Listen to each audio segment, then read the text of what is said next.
Have you ever been in a situation where someone puts you on the highest pedestal, only to knock you off without a word? It's a dizzying, confusing experience that so many of us go through but can't quite put a name to. It starts with intense adoration, and then suddenly it becomes this desperate chase for a single crumb of approval. Well, today we're naming it. We're talking about the compliment withdrawal trap, and we're going to break down exactly how this weaponized praise is designed to control you. One day they called you perfect, the next they are silent. Just let that sink in for a second. That sudden jarring shift from being everything to nothing. Why does that silence feel so incredibly loud? Why does losing their praise feel like a physical, gut-wrenching withdrawal? Well, that is the dark paradox of what we call compliment control.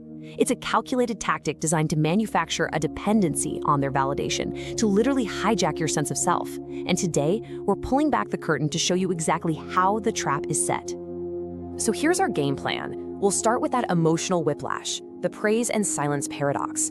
Then we're going to give this thing a name, defining compliment control, because you can't fight what you can't see. The real core of this is section 3, the cycle of dependency. That's where we get into the brain chemistry. After that, we'll look at the psychology of the manipulator and the target, and then, most importantly, we move to the action plan, breaking the dependency cycle. We'll wrap it all up with the one truth you need to walk away with. Your worth is non-negotiable. All right, first up, the praise and silence paradox. This is all about understanding that emotional whiplash, because that confusion, that feeling of vertigo, when your biggest cheerleader suddenly goes silent, that's where the manipulation really begins. So this is the big question, right? Why does it feel so physical, like a genuine threat to your very identity? It's more than just feeling let down. Your mind just starts spinning. What did I do? Was it all a lie? Am I not good enough anymore? That panic you feel, it's not you being overly sensitive. It is a carefully conditioned response. You've been subconsciously trained to link their approval with your very safety and value. So when it's gone, it feels like a threat because in the world they've created, it absolutely is one. Okay, so now that we know what this whiplash feels like, let's put a name on it. This is section 2, defining compliment control. And trust me, there is so much power in this step. Naming the tactic takes it from being a confusing internal problem, what's wrong with me, and turns it into what it really is, an external strategy someone is using on you. And that's when you start to get your power back. So what exactly is compliment control? Well, at its core, it's a form of emotional manipulation that uses something called operant conditioning. You could just think of it as training through rewards and punishments. The reward, that addictive, over-the-top praise. The punishment, a cold, punishing silence. And this isn't some new age idea, you know. This is a classic key feature of the well-documented narcissistic abuse cycle. It's not a bug in the relationship, it's the entire operating system. This whole thing plays out in 2 very clear phases. First, you get phase 1 love bombing. This is the setup, the bait. It's not just a few nice words. It's a non-stop flood of intense, excessive compliments. They put you on a pedestal so high that the eventual fall is just devastating. All of that is designed to create dependency. And then, like a light switch, comes phase 2, withdrawal. The praise vanishes completely, and that silence is meant to be deafening. It's a deliberate choice to punish and control you. So what's the end game here? It's pretty stark when you lay it out. The goal is to enforce compliance through emotional starvation. Think about it. Phase 1 makes their praise feel like essential food for your soul. Then, by cutting off that supply, they create a desperate hunger. The only way you can get fed again is to do exactly what they want. You have to remember, this was never about affection. It has always been about power. And now we get to the absolute heart of this explainer, section 3, the cycle of dependency. We're going beyond just behavior now, and we're looking right inside the brain. We're going to talk about the neurological mechanism, the brain chemistry, that makes this trap so powerfully addictive, and why it is so damn hard to break free from. The cycle that gets you hooked operates in 3 systematic stages. It starts with positive conditioning, where your brain forges the link. That's followed by deprivation, where the supply is cut off to create pain. And that pain triggers stage 3, compulsion and restoration, the frantic chase to get the good feeling back. This is a repeatable, predictable psychological loop designed to manufacture a chemical dependency. Let's break down each stage.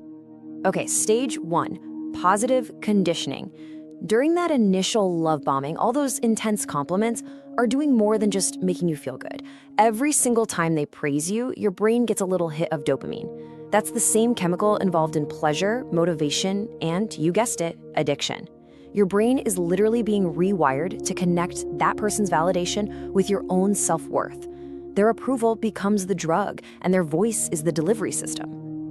And then comes stage 2, deprivation. The manipulator suddenly turns off that dopamine tap. The praise just stops. And because your brain now equates their validation with your own well-being, this sudden silence triggers a flood of stress hormones. You feel intense anxiety, a pit in your stomach, a racing heart.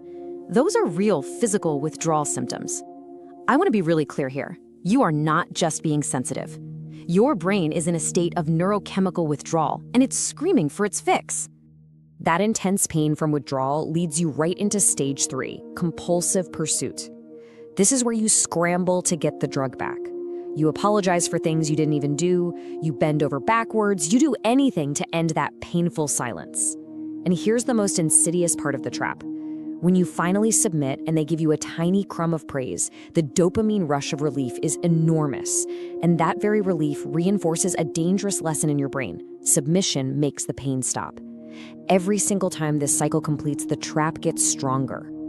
So we've seen the mechanism, but what kind of psychology allows this to happen? That brings us to section 4, the manipulator and the target. This isn't just about one person's bad behavior, it's about an interplay between two different mindsets. You can think of it like a lock and a key.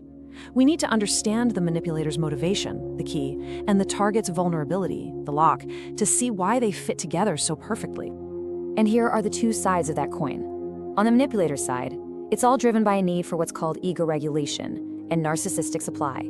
Basically, they need to control others to feel okay about themselves. On the target side, the vulnerability is often something called an external locus of control, a belief that your self-worth is determined by what other people think. Let's dig into both of those. The manipulator's ultimate goal is simple, dominance. But, and this is key, it comes from a place of deep internal weakness. Their ego is incredibly fragile. So for them, compliment control is a really easy way to regulate that ego. When they feel bad about themselves, they just withdraw their praise and watch you scramble. Your desperation makes them feel powerful. Your frantic attention is their narcissistic supply. The goal is to make sure your self-esteem is never your own. It's a dial they can turn up or down whenever they want. Now, what about the vulnerability, the lock that this key fits into? It's often an external locus of control. That's a fancy way of saying you have a core belief that your worth and your value are decided by outside forces, like someone else's approval. If you operate from this belief system, you are a prime target for this kind of manipulation. Because when they withdraw their praise, it doesn't just feel like a disagreement. It feels like an existential threat. It feels like they are literally erasing your value. Okay. We have taken this trap apart piece by piece. We've seen how it works and why it works. Now it is time to talk about the escape. This is the most important part of our discussion. Section 5, breaking the dependency cycle. We're shifting from just understanding the problem to taking concrete, actionable steps to dismantle this thing and take back your own mind. Your defense plan really boils down to 3 key steps. First, you have to consciously identify the source of your worth. Second, you have to apply a zero-tolerance policy for the withdrawal tactic. And third, as a preventative measure, you learn to pace reciprocal praise. Let's look at what each of these actually means in the real world. So here is your practical defense plan. First, you have to internalize your worth. That means you stop looking outside for validation and start looking in. Write down your accomplishments, your skills, your good qualities, review them. Second, when the withdrawal happens, you must resist that powerful urge to chase them. It will be incredibly hard. Your brain will scream at you to fix it. In that moment, your job is to soothe yourself and reality test. Tell yourself, this is a tactic, my worth is constant. Finally, learn to accept compliments neutrally. A simple, polite thank you is enough.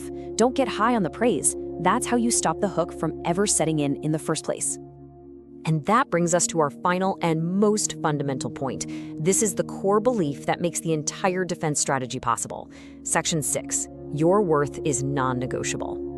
This isn't just a nice-sounding phrase. This is the bedrock you build your freedom on. If you take only one thing away today, let it be this. The withdrawal of praise is not a sign of your failure. It is the abuser's mechanism to force your submission. I'm going to say that again. It is not about your failure. It is their mechanism. It has nothing to do with your value and everything to do with their need for control. When you truly see it as a cheap trick, a tool, it loses its power over you. So let's bring it all home. The compliment withdrawal trap works by first conditioning your self-worth to their approval. This leads to the pain of deprivation, which forces you into a compulsive pursuit just to get relief. That is the trap. But awareness is the exit.